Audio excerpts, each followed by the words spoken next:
Hello दोस्तों, किसी ने क्या खूब ही कहा है कि जो इस दुनिया में एक से ज़्यादा मित्र बनाए वो कुछ खास नहीं होता है, लेकिन जो एक ही मित्र को पूरी जिंदगी भर बखूबी निभाए वो खास होता है। आज हम बात करेंगे कृष्ण और सुदामा के बारे में। क्या आप भी सोचते हैं कि सुदामा भूखे थे इसलिए पूरे चना खा गए? नहीं, ऐसा नहीं है दोस्तों। अगर सुदामा पूरा चना नहीं खाते तो आज इस दुनिया में गरीबी गरीबी होती। जानते हैं क्या कहानी थी? एक बूढ़ी औरत एक कुटिया में प्रभु की भक्ति करती थी, साधना करती थी, और सुबह और शाम के भोजन के लिए उस गांव में जितने भी घर थे उन घरों से भिक्षा मांग कर लाया करती थी और अपना पेट भरा करती थी। लेकिन बहुत ज़्यादा दिन होने की वजह से उस गांव के कुछ लोग थे जो कि उसको भिक्षा नहीं दिया करते थे। एक बार ऐसा समय आ गया कि वो पिछले 5 दिन तक कोई भी उसको कुछ भी भिक्षा में नहीं दिया। वो भूखी रही, लेकिन इतना वो लीन थी, साधना में इतना लीन थी कि वो प्रभु से बोलती थी अगला दिन आप ही तय करेंगे क्या होगा क्या नहीं। तो दोस्तों, उसको 5 दिन जब नहीं भोजन मिला, भिक्षा मिला, ये कहा जाता है कि जब शाम होता है तो सुबह भी होना निश्चित है। और 6वें दिन उनको भिक्षा मिला।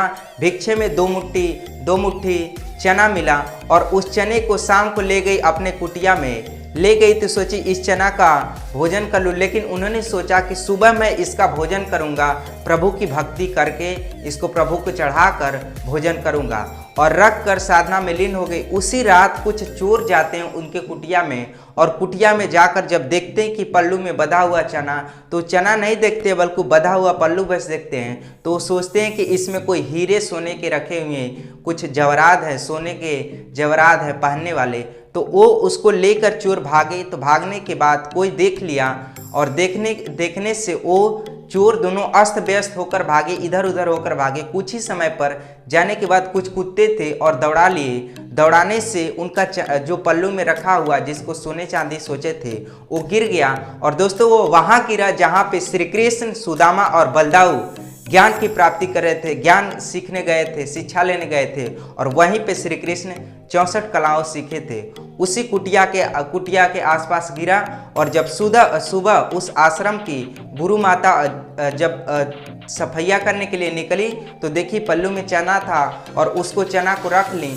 उसी सुबह श्री कृष्ण और सुदामा को वन में जाना था लकड़ी लाने, खाना पकाने के लिए लकड़ी लाने। और इधर जिस बूढ़ी औरत का चना खो गया था, वो अपने कमंडल से पानी निकालकर श्राप दी कि जो उस चने को खाएगा और पूरे जिंदगी भर दरिद्रता गुजारेगा, गरीबी गुजारेगा। और दोनों लोग को जब देने लगी गुरु माता, तो सुदामा को पहले आधा चना निकल कर दी, फिर कृष्ण को जब देने लगी तो कृष्ण बोले कि गुरु माता, मेरा पल्लू तो फटा हुआ है, मैं इस चना को कहाँ रखूँगा। दोस्तों, कृष्ण भगवान का पल्लू नहीं फटा था, बल्कि वो एक अंतर्यामी थे। वो जानते थे कि किसी ने श्राप दिया है कि जो इस चने को खाएगा वो जिंदगी भर दरिद्रता से गुजारेगा। दोनों लोग जब जाते हैं, लिखा है कि दोनों लोग जब जाते हैं जंगल में, जब लकड़ी इकट्ठा करते हैं तो इकट्ठा हो जाती है। घर आने से पहले कुछ समय पहले बारिश होने लगती है। बारिश होने की वजह से वो दोनों लोग पेड़ पे चढ़ जाते हैं, और पेड़ पे चढ़ने के बाद बैठे बैठे सुदामा सारे चना खा जाते हैं। दोस्तों, सुदामा चना इसलिए नहीं खाते हैं क्योंकि वो भूखे थे, बल्कि इसलिए खाते हैं क्योंकि वो जानते थे कि हमारे जो कृष्ण मित्र है वो पूरे दुनिया के भगवान हैं, और उनकी बहुत सारे प्रजा है, बहुत सारे सेवक हैं। अगर वो चना खा लिए तो वो दरिद्र बन जाएंगे, और वो दरिद्र बन जाएंगे तो पूरी दुनिया में सब लोग गरीबी झेलेगा। इसलिए वो सोचे हम खुद ही चना खाकर खुद ही कलंकित होकर दरिद्र बन जाए और दुनिया में सभी लोग अच्छे से रहें, इसलिए वो चना खाए। दोस्तों, आज से ऐसा मत सोचिएगा कि जो सुदामा थे वो बिना ज्ञान के थे। नहीं, अगर कृष्ण अंतर्यामी थे तो सुदामा ज्ञान के भंडार थे। दोस्तों, इस वीडियो में इतना ही। मिलेंगे अगले वीडियो में। Thanks for watching this video.